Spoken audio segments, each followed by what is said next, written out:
트렌드 2025 책에 한 주제로 세속화를 좀 썼거든요. 세속화 조사를 해보니까 성도들보다는 목회자들이 교회가 세속했다는 인식이 더 높으세요. 그게 거의 90% 이상이 교회가 세속화됐다고 생각하시고, 그리고 앞으로 지금보다 더 세속화될 거라는 인식이 더 높으세요.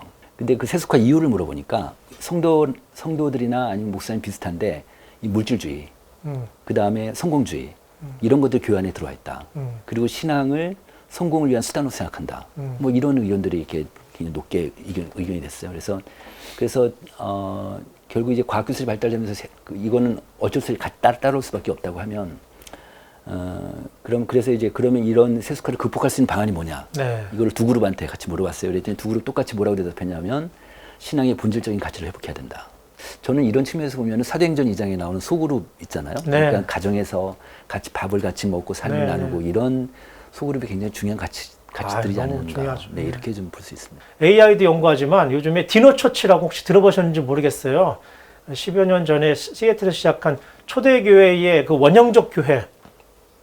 그저 먹고 마시고 복음을 나누는 것만으로 예배가 됐고 리터지가 됐고 하나님 나라의 잔치가 됐었던 그 원형교회.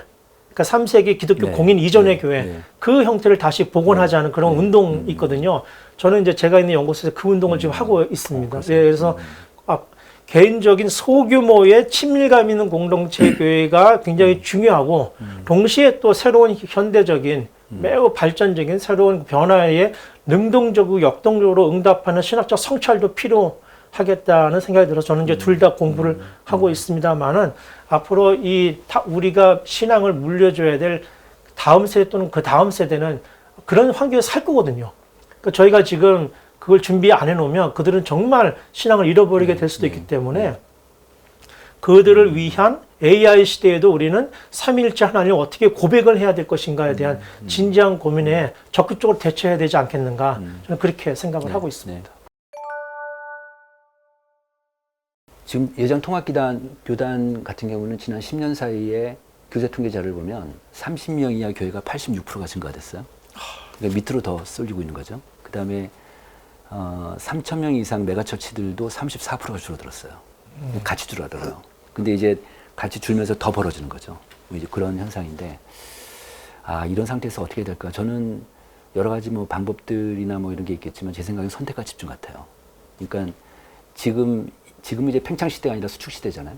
수축 시대의 가장 큰 전략 중에 하나는 미래를 대비하라 뭐 이런 거있는데 가장 중요한 전략 중에 하나는 선택과 집중인데 이제는 다 못하니까 그 중에서 한두 가지라도 우리 교회가 내가 할 수 있는 거를 찾아서 하는 것들이 되게 중요한 그런 전략이 아니겠는가 이런 생각이 좀 들었습니다. 또 하나 이제 예를 들어서 온라인이다 그러면 온라인 교회 어느 교회 사례인데 목사님이 너무 돈이 없으니까 이제 개척을 했는데 그 주변에 아는 분 통해 가지고 그 어느 건물 지하에 조그맣게 교회를 만든 거예요. 그러니까 뭐 예배 드릴 수 있는 공간도 아니고 거기서 이제 온라인을 시작한 거죠. 그래서 매일 아침 10시인가 뭐 9시쯤에 매일 아침마다 기도회를 거기서 쌍방향으로 하게 됐어요. 근데 그게 소문이 나서 구독자 수가 뭐 10,000명, 20,000명 되는 거예요. 예. 그래서 그러다 보니까 이제 주일 예배 때 사람들이 오기 시작하는 거예요. 그래서 지금 현재는 주일 예배 한 200명이 와요. 네. 그렇게 그런 교회도 있습니다. 그러니까 어느 하나를 잡아서 하는 게 되게 중요하겠다. 뭐 이런 생각이 좀 들죠. 특히 우리나라는 지금 아직 없지만 미국은 제가 듣기로는 노인 전문 교회들이 있나 봐요. 네. 노인들이 많아지니까. 네. 이제 우리나라도 이제 노인 전문 교회들이 좀 생길 수 있겠죠. 네. 강소교회 소위 작지만 강력한 교회는 말씀하신 대로 이제 자기의 특성이나 어젠다가 명확한 교회이거든요. 사실 사람들에게 10,000명 교회가 모여가지고 으쌰으쌰 하는 건 별로 감동을 못 주는 시대입니다. 근데 오히려 작은 교회들이 사회적 어젠다나 사람들에게 어필할 수 있는 어젠다를 신학적으로 통찰을 가지고 실천하고 행동할 때 오히려 큰 감동을 주고 언론에도 많이 회자가 돼서 사회적 신뢰도를 높이는데 기여하는 것을 많이 보게 되거든요. 이런 점에서 작은 교회들이 생존에 지금 내몰려 있어서 그 창의성을 발휘하기 어려운데 제가 볼 때는 미안한 얘기지만 어느 정도 정리가 좀 돼야 될 것 같고요. 그래서 진짜 자신이 가지고 있는 명확한 비전과 그 자신들만의 그 특성화시킬 수 있는 어젠다, 거기에 상응하는 어떤 확고한 방법론 이런 것들이 있는 교회들이 앞으로 한국교회 대표교회로 큰 교회들이 아니라 살아나겠죠. 예, 대표교회로 좀 성장하고 그럴 것 같아요. 인정받을 수 있으면 좋겠다.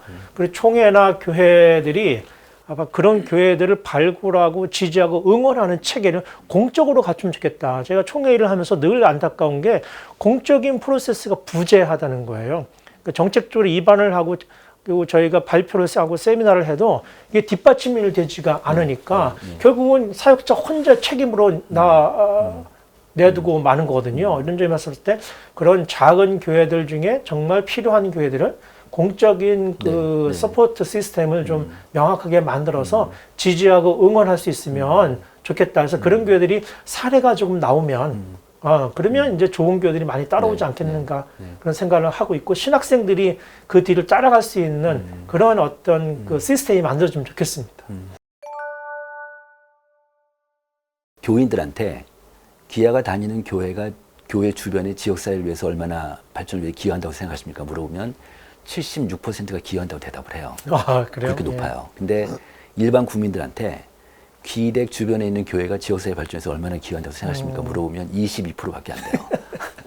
너무 이 차이가 크죠. 이게 뭐냐면 교인들 자체가 개토화되어 있는 거예요. 우리끼리. 그러니까 남을 도와줘도 이게 도와준다는 얘기가 우월의식이 좀 있잖아요. 아무래도요. 그러니까 그런 건데 그들의 의견 듣지 않고 우리의 공급자 중심으로 도와주는 거예요. 어떻게 보면. 그러니까 그들의 의견을 들어봐야지 이게 어떻게 마음을 먹힐 수 있는데 그 말목회자들한테 조사를 해보면 말목회자들은 결국은 지역 주민들이 우리를 인정해주고 교회에 대한 이미지가 좋아지고 이런 응답들이 많이 나오거든요. 그러니까 그런 식으로 이제 하면 좋겠는데 근데 이제 그 일반 국민들한테 지금 이제 교회가 뭘 원하냐 물어보면 그 교회의 어떤 정치적인 역할이나 뭐 그런 건 다 아니고 이웃사랑을 좀 잘했으면 좋겠다. 이웃사랑을 잘했으면 좋겠다. 이런 인식이 가장 높아요. 그런데 그럼 봉사다. 한국교회 봉사단이라고 있잖아요. 거기서 조사를 했어요. 이 한국교회 봉사에 대해 일반 국민들한테 물어보니까 그 한국교회가 봉사하는 거에 호감도가 높질 않은 거예요. 높질 않아요. 왜 그럴까요? 그게 불교나 카톨릭보다 높지가 않아요. 그러니까요. 그 이유를 물어봤어요. 저희가. 물어봤더니 두 가지를 얘기해요. 너희 전도하려고 하는 게 아니냐. 너희 과시하려고 하는 게 아니냐. 이 두 가지가 있어요. 이 두 가지 때문에 높지 않은 거거든요. 이게. 그러니까 이 거품을 이걸 빼낼 수 있을까? 우리가 전도하는 데 있어서, 봉사하는 데 있어서. 그래서 넌크리스찬들 인터뷰를 해보면 교회가 봉사하는 거 받고 싶지 않다는 거예요. 뭐 이런 인식까지 있으니까. 그래서 이런 것들을 좀 우리가 예를 들어서 뭐 교회 플랜카드 붙이고 뭐 띠 붙이고 전도하는 것보다 정말 순수한 마음으로 순수한 마음으로 도와주는 게 되게 중요할 것이다. 이런 것들이 좀 하나. 그러니까 일반 국민들은 교회가 정말 순수한 마음으로 좀 도와달라. 너네 그런 가시적인 거 말고. 이런 인식들이 되게 높고 또 아까 제가 말씀드렸지만 이제 교회가 한국교회가 우리 사회에서 뭘 했으면 좋겠느냐 비전을 제시해달라 이런 얘기를 하고 있죠. 그러면 이제 비전을 제시해달라고 할 때 그럼 우리가 어떤 조건에서 어떤 준비 자세가 되야 하는가 이게 되게 중요한 거죠. 그래서 저는 이제 그런 측면에서 본다고 하면 우리가 예를 들어서 그 인연 속에 확 들어가 버리면 그러면 거기에 휩쓸리다 보면 그럼 뭘 할 수가 없으니까.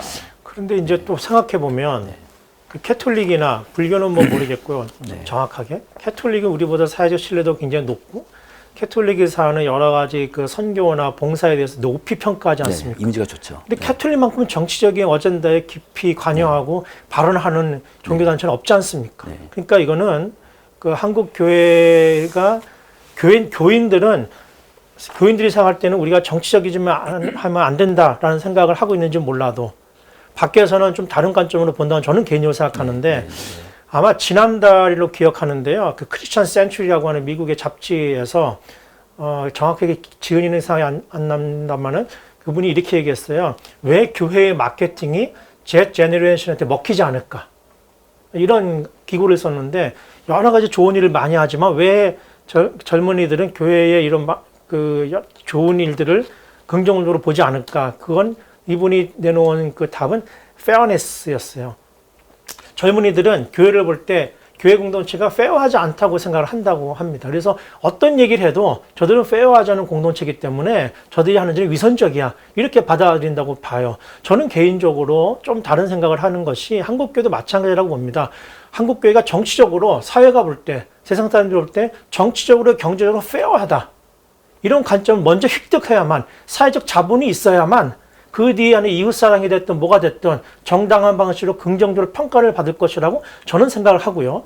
말씀하신 대로 코로나 이후에 우리 신뢰도가 거의 반 이상 깎여 내려갔는데 거의 같은 시기에 영국의 성공회가 진행한 그게 아마 처치 타임스에 나온 것 같은데요. 그 조사한 바에 의하면 영국 성공에 대한 인식은 20%가 향상이 됐어요. 컨텐츠를 보니까 똑같더라고요.